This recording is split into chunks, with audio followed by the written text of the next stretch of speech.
Dark masks, gather round your TV set. Put on your masks and watch. All witches, all skeletons, all jack-o'-lanterns. The third gather commercial, round it's and still on, watch. please. Watch Take off the magic third channel. pumpkin. The third channel, it's still running. Stop it, please. For God's sake, please stop it. There's no more time. You've got to, please, stop it. Stop it now. Turn it off. Turn it off. Stop it. Stop it. Stop it. Stop it. Stop it. Stop it. Stop it. VHS Cole.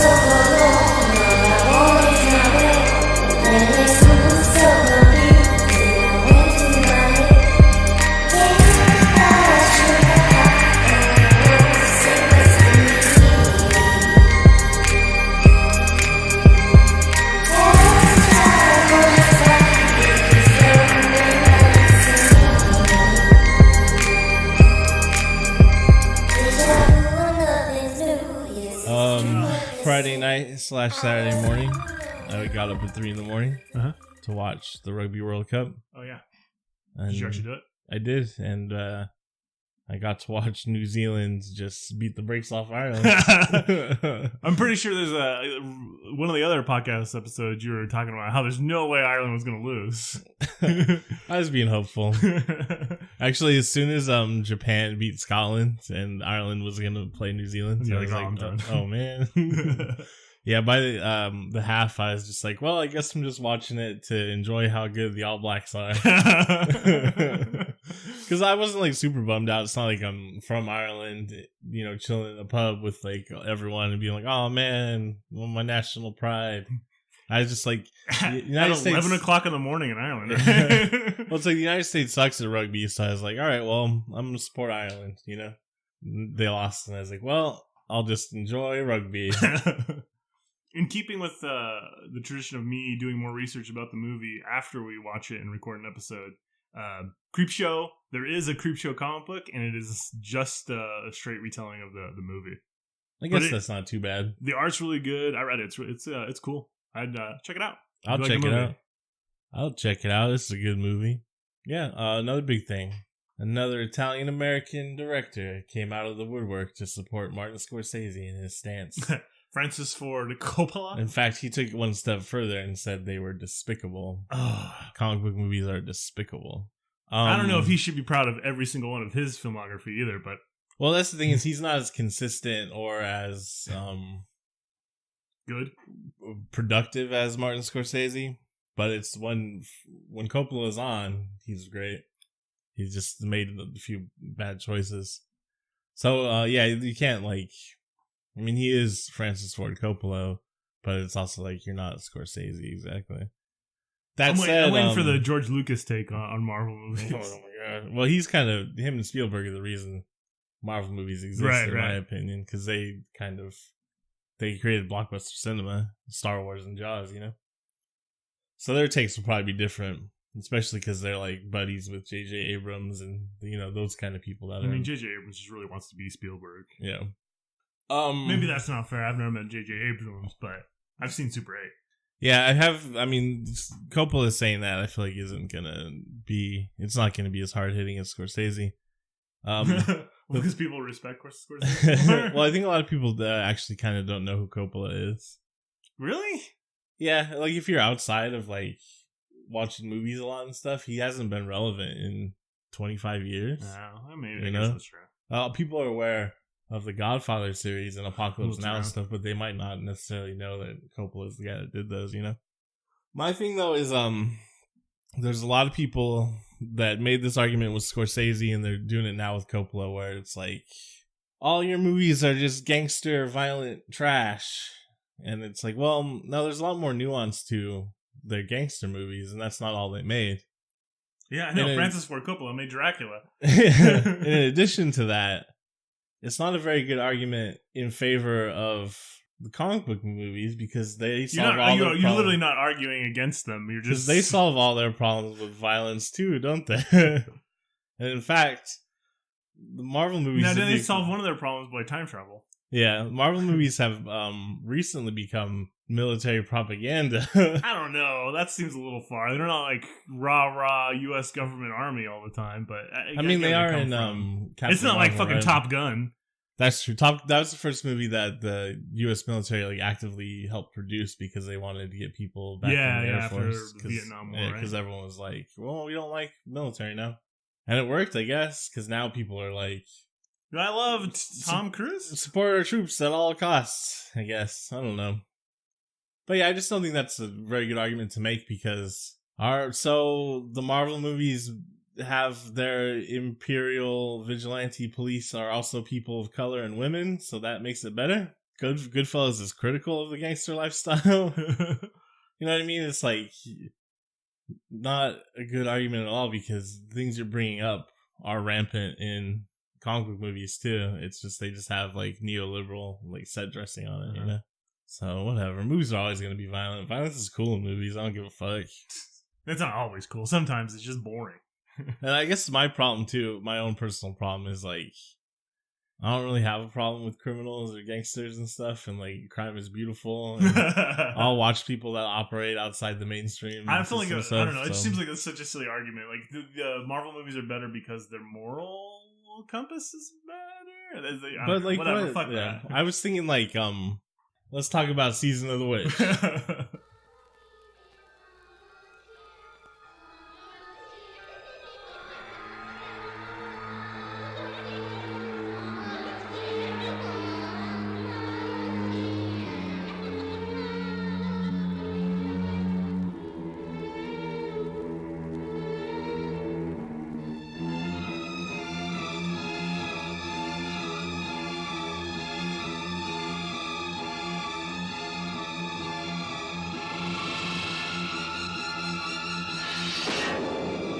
Halloween 3, Season of the Witch, the night no one comes home.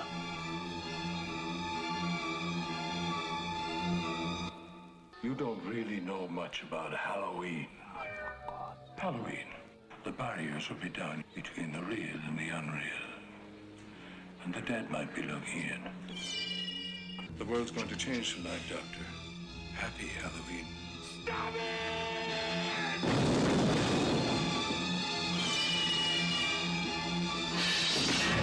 Halloween 3, Season of the Witch, the night no one comes home. Season of the Witch, 1982. See, I think you mean Season of the Bitch. Oh man, you're canceled, buddy. I need a new co-host for the podcast. Co-host watch. Season of the Witch, 1982. It's Halloween 3, Season of the Witch, but they in recent years they've kind of just said Halloween Season of the Witch. Just Season of the Witch. Oh, they dropped the Halloween completely. Yeah. Because it's like, well, just act like it's a different movie. We'll just pretend that we weren't trying to make a Halloween anthology series, and they're all about Mikey Myers. Yeah, because whatever, people want the same shit over and over again. I will say, like in favor of the audience, from going from Halloween 1 and 2 to like this Season of the Witch, it is like a weirder story. You know what I mean? It's more nebulous. Well, here's not as grounded as Mikey Myers. Yeah, the thing about Season of the Witch is our mastermind, his plan doesn't make much sense. No, that's one of my notes here. Yeah. So I refer to this film as Season of My Wife. My wife. You like a Ellie? Because I just like witches, but also she's great too. Yeah, she's not a witch though. She's like a Vern droid.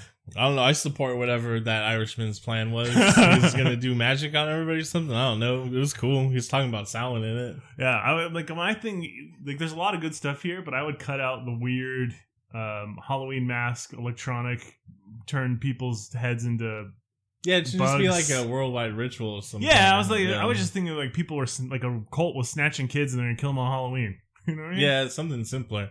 Because also his plan is like, all right, kids, 9:00, we're going to be doing a giveaway. Make sure to keep your masks on. So it's contingent upon All kids being home at 9, Uh-huh. still wearing their masks, and bothering to tune in to this. Yeah, here's my my note on this. This evil plan relies a lot on precise timing and the whims of children. Well, because I was thinking about us when we were young. There's no way at hell I'm home at 9 o'clock.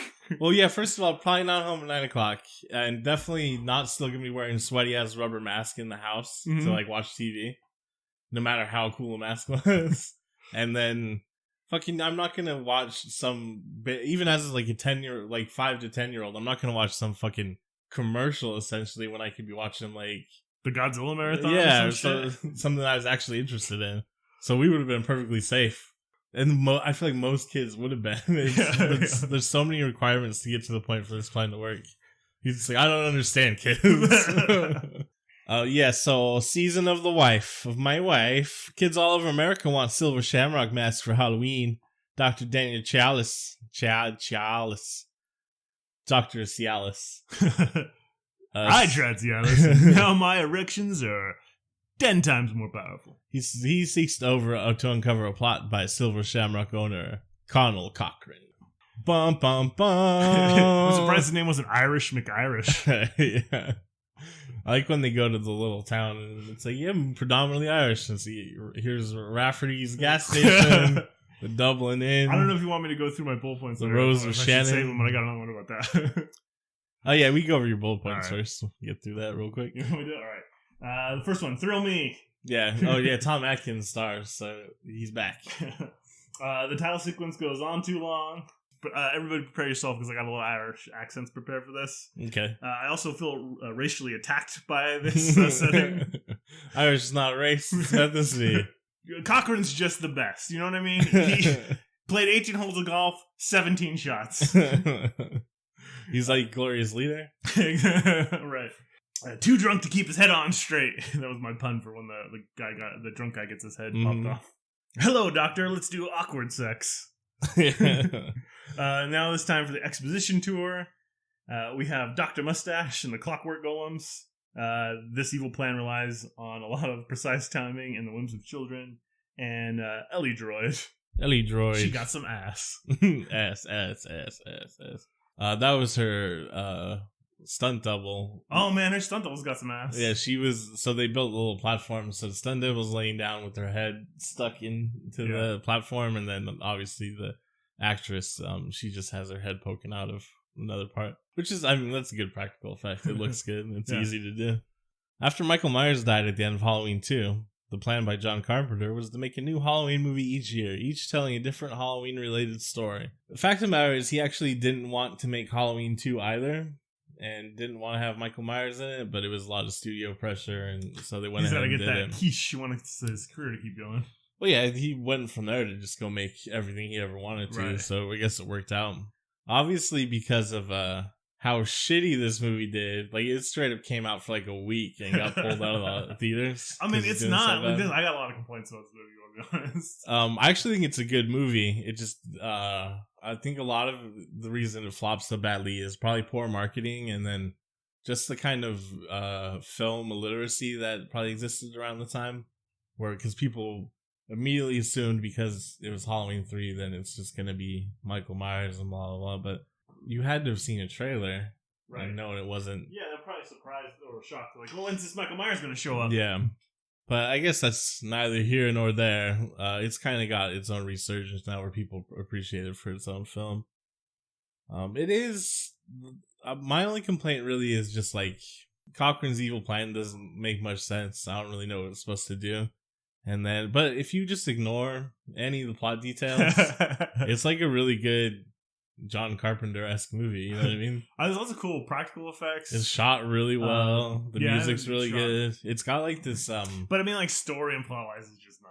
Yeah, it's got like this slow, meditative pace, which is kind of what Carpenter is going to be known for after Halloween, like Escape from New York and not so much Big Trouble in Little China, but The Thing and stuff. You know. So it is a very Carpenter-esque movie. It's just not like Halloween at all. But Halloween's such a simple story. Like, it's Halloween. He's coming to kill. Yeah, that's what I mean. Like, this story is... If it's pretty convoluted. It's way convoluted and complex. And just too much going on. Could have made it way simpler.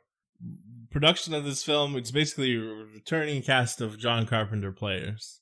Yeah. So it's directed by Tommy Lee Wallace. This is a guy who stood in as Mike Myers in the first Halloween. Oh man, he's got to be a giant.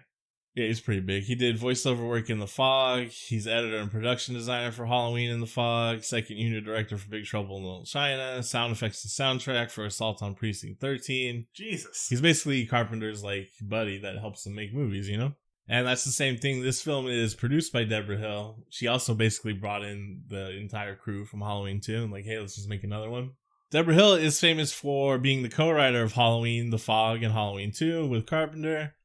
She's produced most of Carpenter's films, and then brought in crew and a lot of casts from other Carpenter movies. In 1996, she returned to the writing world for film with our good friend John Carpenter and Kurt Russell making Escape from LA. Ugh. Yeah.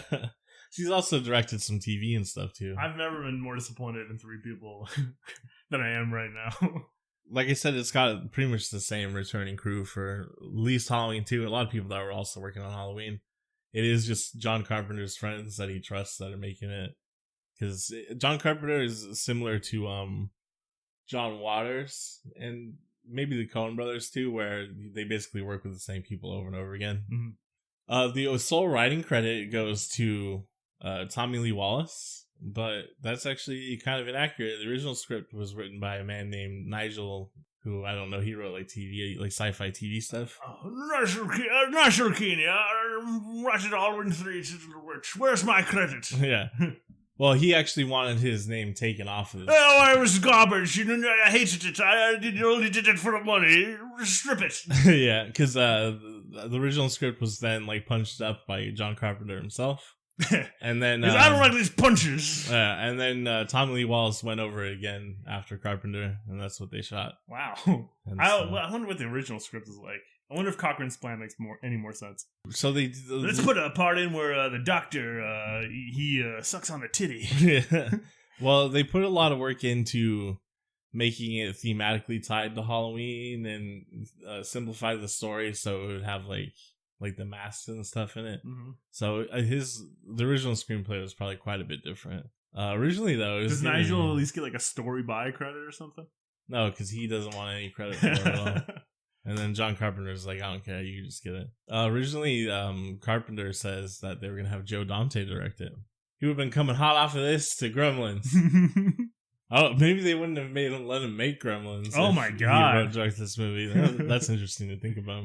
My entire childhood is different. Another returning player from all Carpenter movies essentially is stuntman and stunt coordinator. I'm just bringing him up because he's got the coolest name. His name is Dick Warlock. I remember good old Dick Warlock. He's the stunt coordinator for like a lot of Carpenter's movies, starting with Assault on Precinct 13. Real quick to go over the cast. We got Tom Atkins. He's back. He plays Daniel Cialis. Chalice. Dr. Cialis. Yeah, Dr. Cialis. This is like the fourth time for VHS KvLT he's in a movie. Yeah. He's got a small part in Escape from New York. Creepshow. He's in this, Creepshow, and of course Night of Creeps. And then, who's that playing Connell Cochran? Oh, damn, it's Dan O'Herlihy. And of course we know him from being the leader of whatever the corporation is in RoboCop, the old man. Total Recall, too. No, he's not in Total Recall. But more importantly, he's fucking Greg from The Last Starfighter, remember? Oh, yeah, Greg! It's Greg. Hello, child. I was reading more about Dan O'Herlihy, because he is in like a lot of movies from that era that I like. And I was like, oh, he's been in a lot of stuff. He's got a brother named Michael O'Herlihy, who directed a couple episodes of basically every TV show from 1960 to 1990. Like, this dude's directing credits are just like Gunsmoke, Star Trek, 90210. Yeah, fucking for real, like just all over the place. Yeah, directed a couple episodes of every TV show from 60 to 90. What a career! And then I was reading, he's got several kids and like nephews and grandchildren. Mm-hmm. So some of his kids there, you got Gavin O'Herlihy, Patricia O'Herlihy, Lorcan O'Herlihy, and Cormac O'Herlihy. He's got a nephew named Connell O'Herlihy. I was like, these are like the pre-Gleasons. Because, this is Dan O'Hurley and Michael O'Hurley are very old men. Yeah. And then Dan's children would have been like the age of Brendan Gleeson, and then his grandkids would be like Brendan Gleeson's kids now. So it's before Brendan Gleeson. This is the pre-Gleesons. Because Brendan Gleeson's got, Donald's the most famous, and then Fergus, Rory. There's another one too. There's a bunch of Gleesons that do stuff too. And then I guess the Skarsgård too, but I was just thinking, they're both Irish. They're Irish, so O'Hurley's and the Gleesons. Almost all the actors who play Cochrane's robot henchmen were found through extras casting. Moreover, Tommy Lee Wallace originally wanted to cast all redheads as Cochrane's friends. It really drives the point home. You see, they're an Irish gang. They need little redheaded boys with red hair. Shamrocks on their faces. Here we go. The original writer of the story was Nigel Neal, but he sued the producers to take his name off the movie after seeing how violent it was. Oh. Our heroine, who I do love her. She could be my wife. She's got like young Shelley. Is she a heroine? I don't like saying like every female character in these shitty 80s movies. Obviously, they are just like the love interest. Well, no, I mean like I mean specifically in this movie. Is she the heroine? She's a goddamn robot. She doesn't become a robot until she gets snatched. Are you sure? Yeah, I'm sure. She's played by Stacey Nelkin, but Stacey Nelkin hasn't really been in anything else. That's the other part that doesn't make sense. Like, if she's a robot when he rescues her, why does she help him destroy the Shamrock? Because she wants to be Shamrock the factory. Leader of Silver Shamrock. But she's just a robot that does what she's told? I don't know. It's just a shocking twist. I like her a lot though. She's got like young Shelley Duvall vibes, maybe a little bit of Winona Ryder, real wifey type stuff. Big uterus energy. Roger Ebert agreed with me, actually. She had big uterus energy? Sort of. He said the one saving grace in Halloween 3 is Stacey Nelkin, who plays the heroine. No, she is the best part. He called her heroine too? How about that? She has one of those rich voices that makes you wish she had more to say and in a better role. But watch her, too, in the reaction shots. Where she's not talking, she's listening. She has a kind of rapt yet humorous attention that I thought was really fetching. Too bad she plays her last scene without a head. Well, technically she is just a head in the last scene, so shut up, Ebert. Ebert actually hated this movie. Yeah, he gave it like 1 star, and he was like, it ended up on his most hated list, so that's cool. It's pretty cool of him to say such terrible things about a great movie. Did you notice the Jamie Lee Curtis cameos? You mean on TV? Oh, I mean, yeah, they show clips from Halloween, but no, there's some other stuff in there too. I don't know. Anytime someone makes a phone call and they get the operator's voice is Jamie Lee Curtis. Yeah. Ha! You didn't even notice it. Actually, I don't know if you would notice it unless you knew, because it's not like Jamie Lee Curtis has a particularly distinct voice. Plus, she's doing the telephone cadence. Yeah. So this film's gotten, like I said, it's had a resurgence. It like goes on, not on tours, but there'll be special showings and cast and crew will be there. So a lot of cult movies get that treatment now.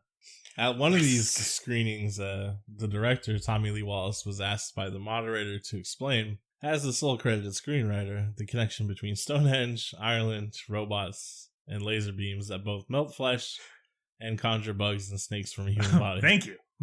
Wallace's entire response was, "It's magic, man." I can connect a few of these things. So the Ireland thing is... I get the Celtic part. It's Samhain. That's where Halloween comes from. Yeah. It's from Ireland. Obviously, Stonehenge was, especially in the 80s, we presumed it was built by the Druids. The Druids have a lot to do with Samhain and old Celtic mythology. So that all makes sense. But then after that, it's off the rails. Like, why is there laser Why beams? Is there a Halloween mask? Factory Man? Why is he involved? I don't know. Well, obviously, they allude to him being part of, like, he's a druid or something. He's a dynasty of, like, Celtic witchcraft, right? So he's just trying to bring it back. And the concept of the movie is, what will witchcraft look like in the digital age? Well, this is what they came up with. But when it gets to, I'll be honest with you, I've seen Marianne Williamson online, so I have a feeling what witchcraft is like on the digital age. I know what witchcraft is like in the digital age. It's Lana Del Rey leading a bunch of other witches in a binding ritual on Donald Trump. That doesn't seem to work. I mean, Grant Morrison's masturbation ritual seemed to work, though. It did, though, yeah. So that's the thing is, like, sex magic works. Most other magic doesn't. We don't know about blood magic, though. We'll try that later. Well, Aleister Crowley was all about sex magic, so I'm gonna trust him. And Jack Parsons, too. Yeah, they seem like they knew they had all of it together. Jack Parsons They knew exactly what was going on. was like, Jack Parsons, he said, the only things I want to do in my life is like get a man into space and summon the Moonchild. And he did both those things. I feel like if you can summon the Moonchild, then getting a man in space is not a big thing. Well, he got the guy into space first. And then he's like, now they got all this sweet government quiche. It's time to just start like a cult in my giant compound and hang out with L. Ron Hubbard. And all we're going to do is try to summon the Moonchild. Yeah, he was friends with L. Ron Hubbard. Or frenemies. They were like rivals. L. Ron stole his lady at one point, right? That's right. He never got over it. The red-haired woman.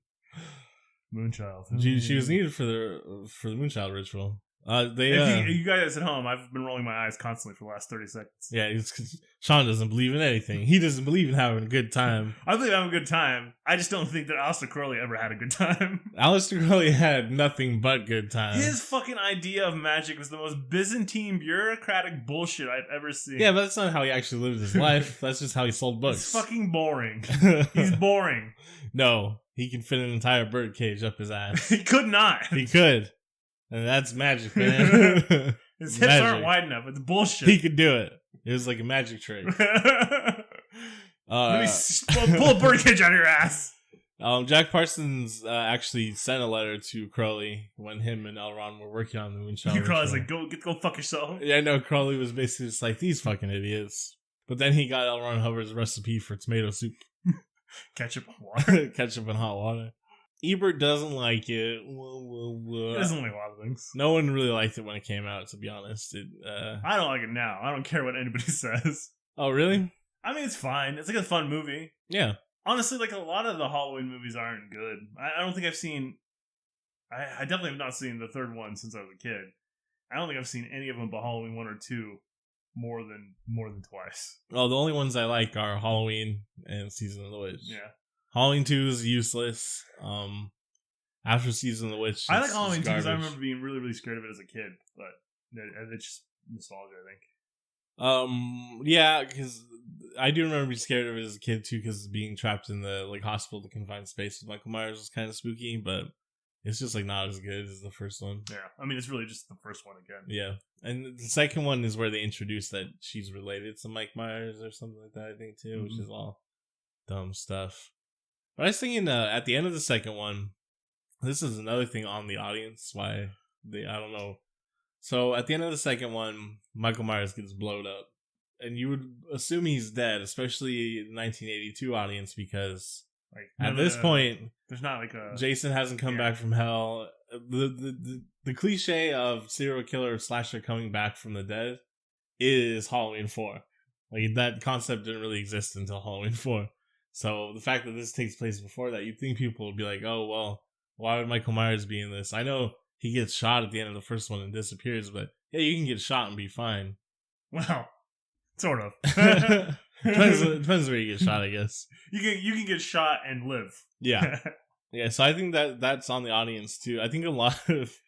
So this is what Kyle's telling you, audience at home. This is all your fault. Why didn't you get it, you dumb idiots? Well, today's audience would know well in advance who was cast, and well, I mean, this movie would. We get to see like the machinery at work a lot of the time. Which there's no way in hell this movie gets made with today's cinema because it would have to have Michael Myers in it because he's going to bring in those big cash dollars. Well, they would just have a cameo with him in it to make it like the Michael Myers cinematic universe. Oh, that's right. Like tied into this would introduce a new element. Yeah. And then it'll come together in the next movie. Well, like that's like the Conjuring cinematic universe, right? They got Annabelle. I don't know. And the Nun. Don't explain none of this to me. I don't ever want to watch those movies. The La Llorona movie had to do with it. Or something my favorite try at a cinematic universe was the Universal Monsters cinematic universe with Tom Cruise. Oh, the Dark Universe? Yeah.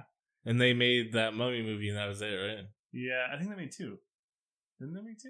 No, I think it was just the Mummy. Maybe you're right. Yeah, they were gonna do... Oh, no, they did do the Dracula Untold one or whatever with the dude from The Hobbit, Luke Evans. Oh, shit, did they? Yeah, and he's like a superhero in it. He like fights an entire army. Yeah, they tried, but everyone was trying when Marvel was doing it. Hell, DC even tried. That's another thing about people complaining about Scorsese and Coppola. And then as soon as the Joker comes out, which is just a Scorsese movie, that same crowd fucking loves it. So it's like almost like they don't know what the fuck they're talking about. Let's talk about the movie for real, though. Oh, I thought I was. So Tom Atkins, he's plays an estranged father. He's a real shit father. He's a doctor of some kind. Yeah, he's a piece of shit dad. He's also drinking and doctoring. His wife calls him out. This is like a 70s, 80s dad, though. You know, I mean, doctors in the 80s, you could drink on the job. That was fine. Pilots too. Yeah, I needed to steady my hands before surgery. We get to see that he doesn't. He loves his family, kind of, but then he immediately runs off with his new young lover. Who? Why would she have any interest in him? Right, that was my thing. This is obviously written before Tom Atkins was cast. I think maybe they were probably gonna have a younger man in it. But I don't care. Like the whole, even if it was a younger man, it's still just like it still makes no damn sense. She's searching for her, like the killer of her father. Yeah, her dead father's killer. And there's this huge mystery. I don't know.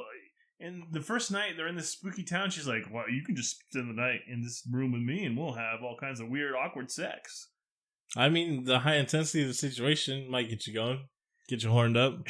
I don't think so. You never know what happens. You never know what can happen out there in the streets when you in the Shamrock Hills. When you're the Rose of Shannon. The Rose of Shannon. Are you and your old husband here going for a mustache ride? He does have a powerful mustache. While we're talking, so they go up to the secret town called Santa Mira. Yeah. Full of Irish people. Northern California. I mean, they allude to Cochran bringing in the Irish people. Probably, they're also probably like travelers that are fucking... It's the Jibbos. Magic people. Ooh, you use an ethnic slur. Ooh. I'm pretty sure I just used the line from Snatch, but whatever. Nope, you gotta call them travelers. Yeah, so they allude to the fact that he probably just brought in other... They're not necessarily travelers, but that's who you would... That's who I associate with knowing the old ways. There's probably some people in the west of Ireland. In which country? Oh, that's another thing I want to talk about with Dan O'Hurley. He does not have an Irish accent anymore. No. He grew up entirely in Wexford, where they have a very strong Irish accent. Obviously, this is from his like theater training in Dublin and London, where he just has like received pronunciation. He basically sounds like an Englishman now. Mm-hmm. Fucking shitty. That's terrible. You wanted a thick Irish brogue here? I mean, I know it was a different time when he was coming up, because he had to have started acting in like the 40s and shit, right? Yeah, right. Where you're not going to be able to use your Irish accent. I get it. It's just like, what a bummer that he's like one of the premier Irish actors of that time period, and he doesn't get to use his actual accent. And he probably doesn't have his actual accent anymore. It's I don't know if it's in the script itself though, but some of his lines are written as if he's going to have more Irish accent, because he starts a lot of sentences with "sure," you know, like. Oh, sure, we don't want anyone to get hurt, sure. You know? Yeah. I mean, that's the thing, like, the hotel owner is the only guy with an Irish accent, and it's supposed to be a town full of Irish people, yeah. And this guy is like an old druid, is my take. He's a business druid. Business druid, yeah. So I was expecting an Irish accent on this guy. There's like an element of, like, leprechaun shit going on, because he's a real practical joker. You know, well, that's the fairy folk. Yeah. They love jokes in general. Just in America, we associate with leprechauns because that's the one like shitty cliche that made it out of Ireland. But like all the fairy folk are tricksters. So his affiliation with them, I don't know. The belief in the Sidhe and stuff doesn't necessarily line up directly with Druidism though. So there might be two different mythological origins and stuff. So. But whatever, this movie's kind of a mess. You can't expect him to get it all right. Or any of it, really. I was just surprised that they had him say Samhain. Santa Mira is a made-up town. Doesn't actually exist. They shot on location in a place called Lolita, California, which is in Humboldt County, you know, where people disappear. But check this out. It still has a 707 area code. It is real fucking north. Even now, these days, it's all 707? I was like, wow, the 707 really stretched out there, huh? In the 2010 census, the population of this town, 783 people. It's rural as fuck. I feel like when they were filming there, they doubled the size of the town. Well, they said while they were filming there, you know, as in the movie when they're driving through town, there's people peeking out the windows and watching everything they're doing. That was what it was like. They were saying that's exactly what the town was like. They said the town had like its own really spooky atmosphere. Company town. Yeah, that sort of thing too is it used to be like a milk. There used to be a big milk processing place there.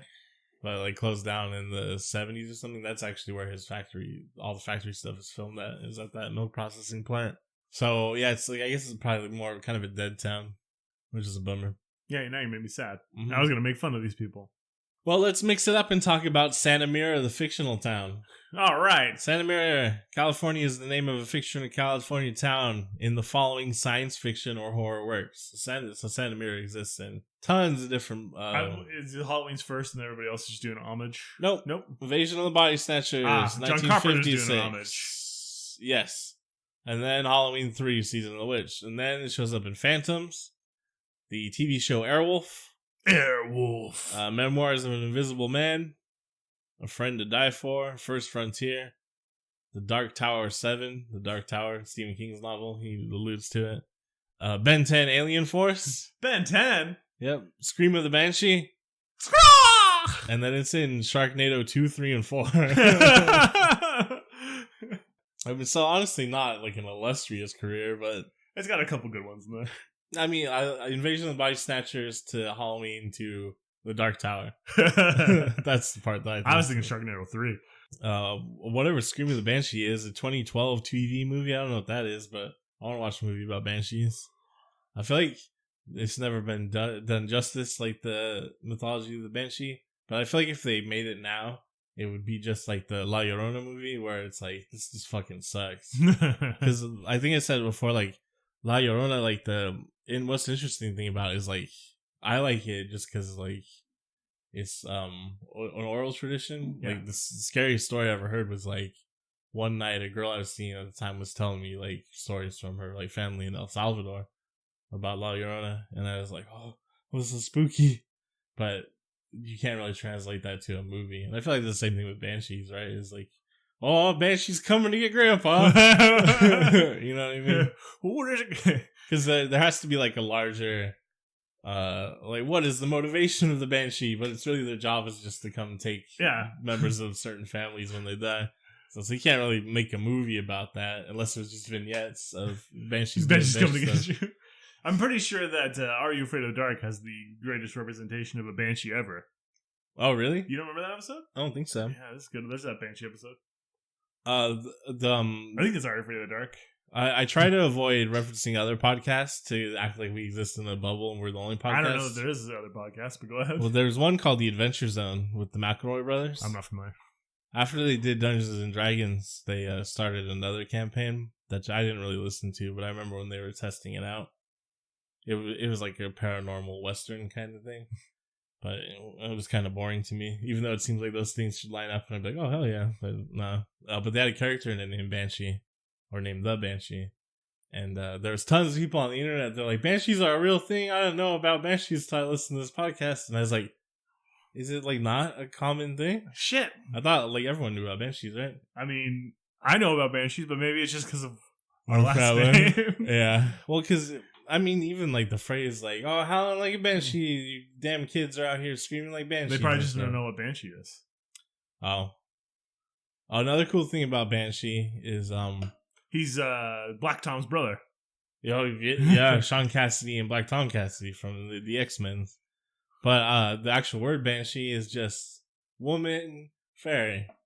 So it's Banshee. Ban's the Irish word for woman, and she is the word for the fairy. So it's woman fairy, Banshee. Banshee. Is our family important enough to have a Banshee? I don't think we are. Nope, it's like the O'Neills, the O'Briens, Kavanaughs. It's like the major like Eastern, around we're definitely not Dublin Eastern. and like Waterford and stuff. Nope, no McDonald's. Most of the McDonald's are in Northern Ireland and Scotland, actually. Also, our name wouldn't have been McDonald. It wouldn't have been O'Shaughnessy. O'Shaughnessy, yeah, but it's still not one of them. Oh, also, nerds listening that love The Witcher 3, you'll be familiar with the word Banshee as it's traditionally spelled because there's like a sword in it that's Banshee blade or something like that. Never played The Witcher. Yeah, the nerds who played it probably don't realize it says Banshee because they're not able to pronounce Irish words. And that's thanks to the English. Thank you, England, for crushing an entire language and culture. Thanks, Cromwell. They go to Mira Vista, or Santa Mira. Santa Mira. Which... Oh, hello, welcome to Santa Mira. It didn't seem like a great view, but no, what do I know? And it's just, yeah, it's just in like that northern, like dry high plains desert part of California, you know, like going into Oregon. So it's not, I don't know, the views didn't seem spectacular. That I wouldn't definitely go there and be like, this is holy. Let's take a look at these views. Actually, though, the times I feel very godly looking out. The times I've been in Humboldt County, though, it's got a weird vibe, but I wouldn't say it's got a holy vibe. It's got more of like a sinister vibe. Like, ooh, what's going on up here in the woods? Like, that's where banshees would live. And this is another reason I think people didn't like the film, honestly, is, like I said, it's got the more, I don't want to say later Carpenter feel to it, because he honestly goes from Halloween 2 to Escape from New York. It's not like later, it's like 6 months later. I'm doing Carpenter shit now. But it's got a slower, less dialogue heavy vibe. There's not a lot of dialogue in Halloween, to be honest, but this movie starts off with 8.5 minutes with no dialogue, aside from the first time you hear the Silver Shamrock jingle, which is terrible. Why do they play it so much? I don't know. I think it's so you get annoyed. 8 days to Halloween. I think it's so you get annoyed with it and it sticks in your head, and then after you're leaving the theater, you're like, oh no, I've been programmed by Silver Shamrock. And the funny thing is, it didn't really stick in my head. It just annoyed the shit out of me. Mm-hmm.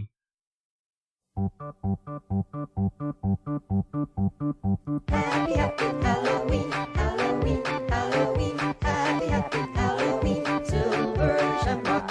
Happy, happy Halloween, Halloween, Halloween. Happy, happy Halloween, Silver Shamrock. It's almost time, kids. The clock is ticking. Be in front of your TV sets for the Horror-thon. And remember the big giveaway at 9. Don't miss it. And don't forget to wear your masks. The clock is ticking. It's almost time. Happy, happy Halloween, Halloween, Halloween. Happy, happy Halloween, Silver Shamrock. Happy, happy Halloween, Halloween, Halloween. Happy, happy Halloween, Silver Shamrock. I do like all the graphics and stuff in it, and then the voiceover guy that's like, "Get your Halloween mask," and well, that's the director. That's Tommy Wallace. I think I don't know. Like the whole commercial thing didn't work for me. Do something more interesting. I think it's just to have like a continuous thread. Like, oh, Halloween's coming. Yeah, no, I like it. I get it. I just the commercial itself, like I don't know. Oh, it's pretty do dumb. a different commercial. They did it kind of last minute. I get it. But yeah, so the fucking lighting in this movie is superb. Like the opening scenes when he's running through the gas station and stuff, when he's fighting the android, and the android's like choking him out behind the car. Like the lighting of that scene and the way it's framed is fucking good. This like legit Carpenter ass shit. Tommy Lee Wallace, he is a good director. He should have got more work. Unfortunately, his first and only movie was Halloween 3. Yeah, and the thing about Halloween and Halloween 2 is there's a lot of handheld stuff, which is cool for a slasher movie because it's like POV, slasher POV and stuff. Or sometimes it's not, but you feel like it is because you've been trained to feel that that's what's going on. So it makes like you can have like a twist instead of a jump scare. You have the audience feeling like unsettled by what's taking place on screen. You know, like smarter horror. Since that doesn't exist at all in Halloween 3 Season of the Witch, I think it does remove you a little bit from a visceral experience with what's going on. It does. This is shot more like this is a movie. You know, you're watching a movie. But I think it looks great. Like fucking, there's so many good shots in this movie. I know you said the intro is too long, but I actually really like it because it the way the graphics are filling in on the screen, the noise it makes, it complements like the soundtrack in the background. I think it's really interesting. I was also super duper high when I started watching it, so I was like, "Whoa, that's not fair." Then, whoa, yeah, but this is also like the 40th time I've watched this movie. And I was like, "Yeah, I'm feeling it." I was transported to another 80s place. I'm feeling it, yeah. Yeah, so all around, I think this is a very good movie. It's just not a good story. Like if you completely disregard most of what's going on, if you only care about what's going on visually and auditorially, like the sounds and the visuals and how things are put together, then you'll love it. Yeah. If you want to follow the plot or be interested by the story or care about the characters, look somewhere else. Yeah, this is not for you. That's the thing too. Like, I didn't care about the doctor. I didn't care about the doctor's kids. Like the part where he's in the factory, like trying to call his wife to warn her about the kids, and she's just bitching at him. I'm like, you know what? Who cares? He deserves this shit. Well, he doesn't care about his kids. Why is he calling that? At one point, he just gives up. Yeah. Yeah. Well, all right. I guess that's not gonna work. Damn kids. Oh well, I barely see him anyways. He tries to save the day, and it kind of works, right? He gets them to take it off 2 stations, but not that 3rd station. The movie cuts away as though it's going to be ambiguous, right? To leave it up to the audience, but unfortunately, in the original screenplay and in the novelization, we know that, in fact, the ending of the movie is just thousands of children screaming across the planet. So a bunch of kids get melted, and happy Halloween! It does have that Halloween vibe. Like I said, I feel like anything can happen on Halloween because I'm just the fucking mark for Halloween, I guess. I know they incorporated the masks to make it more Halloween adjacent, but I don't like it, and the masks kind of look stupid. Yeah, the masks aren't great, but none of the masks in like 1982 look good. Yeah, do you like the gore? I really like when her dad's face gets pulled off. Yeah, actually, my favorite one was the woman in the hotel that gets the misfire laser beam. Oh yeah, when they show her face afterwards. Yeah, that's pretty good. The only thing I don't like about her dad's death is his face gets pulled out, and you see him like struggle, but then they cut to his hand and it like spasms, and then I wish that cut to the hand part wasn't there, because it's like obviously he's dead. I don't need extra spasm. No, those androids though. They're super duper strong, obviously, right? To rip into someone's face and like pull their like septum off. Or not septum. What's this bone here on the front of your skull? I don't know what it is. Yeah, whatever the bridge of your nose, straight to pull it off of your skull. That's fucking intense. But one of them gets crushed by a slow moving car, and then later on, Tom Atkins punches one straight through. Punches his guts out. Yeah, his robot guts. How can they be that strong and then also that feeble? That wouldn't work. They have to be sturdy as fuck. I don't know. Also, this movie isn't written consistently. Why are you getting mad at me? Also, when after he defeats the heroine, when she turns out to be a robot, he knocks her head off with a tire iron. But then her arm comes back to life from the inside. Yeah, I hate that because first of all, why would the arm still work without being attached to like the motors that they show on her shoulder? And then beyond that, it grabs onto him, but he's not able to pull it off. I hate any time that happens because you need like 4. Like, where's the leverage? Yeah. Otherwise, you wouldn't be able to just hold on to someone's neck. You know what I mean? No matter how strong the robot is, he should be able to just be like, nope, and pull it off. Because there's not any leverage to keep your. I mean, to go back to what I said, like when we first started, why does the evil Ellie robot help him destroy the Silver Shamrock Factory? I don't know. So there can be shocking twists at the end. That's the same thing with the dumb arm. Is like, oh, another twist. Oh, and then there's like 3, and because then he gets out of the car and the body attacks him. Yeah, is it over? Oh, it's not. Is it over? No. And I hate that shit. I'm okay with 1, but don't do it 14 times. Well, when I was watching it, I was thinking about violence in film, not from any moral standpoint or anything, but like just my preference for violence in film. And I was, because there's a scene where he punches Dan O'Hurley in the factory. And I was like, man, what if they had like a really shitty fight scene in here? And I was thinking about some of the fight scenes in Carpenter movies where it's like, obviously the one in They Live is like funny because it's how long over the top it is. Yeah. But in general, like in movies like that where it's not, to me, the only time I want to see like long, elaborate fight scenes are like kung fu movies. That's the only time I want to see it. Otherwise, like when violence is presented, it needs to be like brutal and short. So that was just what I was thinking about. I was like, man, what if they got into an old man fight here? Luckily they didn't. And all the other scenes too are just like brutal acts of violence. I guess brutality is not an important ingredient, but I don't know. I like when violence is like short and abrupt because all the violence I've seen in real life, that's how it is. You don't go on fighting forever. Someone gets hit in the head really fucking hard, and that's it. So, yeah, I guess in superhero movies they can punch the shit out of each other, but even then, like, I mean, they have like a built-in story reason or plot reason. But my brain checks out so much in the action scenes in superhero movies where I'm just like, oh, okay. And like, is it because it's all CGI and stuff like that, or is it just because there's no stakes? Or I don't know. That's something you have to look inside yourself to answer, Kyle, because I can't answer. I guess, yeah, but look deep inside. Yeah, the only time I like long, elongated fight scenes is like Hong Kong Kung Fu. Hong Kong. Because then it's just like a dance. It's like watching like Busby Berkeley movies. Fred Astaire. Yeah. So that's that fun shit. Yeah, it's like the fun choreography of it is what's cool, not that. That's like fucking watching Mission Impossible and Tom Cruise doing like extreme choreography, but everything's so cut so tightly. And it's like, man, what the fuck is this garbage? He flew a real plane in Top Gun 2. Well, good for him. He fucking should have kept his ugly teeth. Then I'd support him. He should have kept his original last name. Anyhow, I guess that'll do it for Season of the Witch. I don't think I have anything else I want to talk about. Season of My Wife. Oh.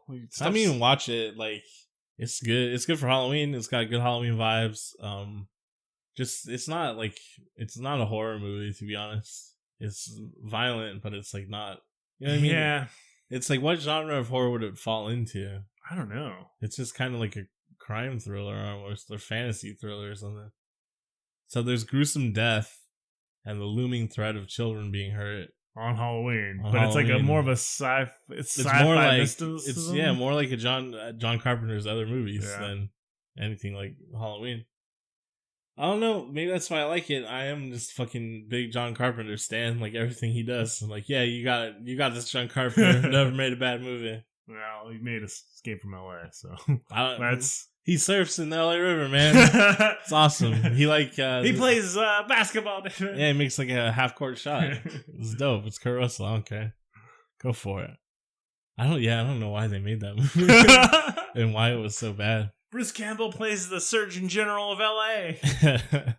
Yeah, I mean, anytime it's on TV, I'll watch it. Though it's a good bad movie. It's just like not up to par with anything else Carpenter's ever done.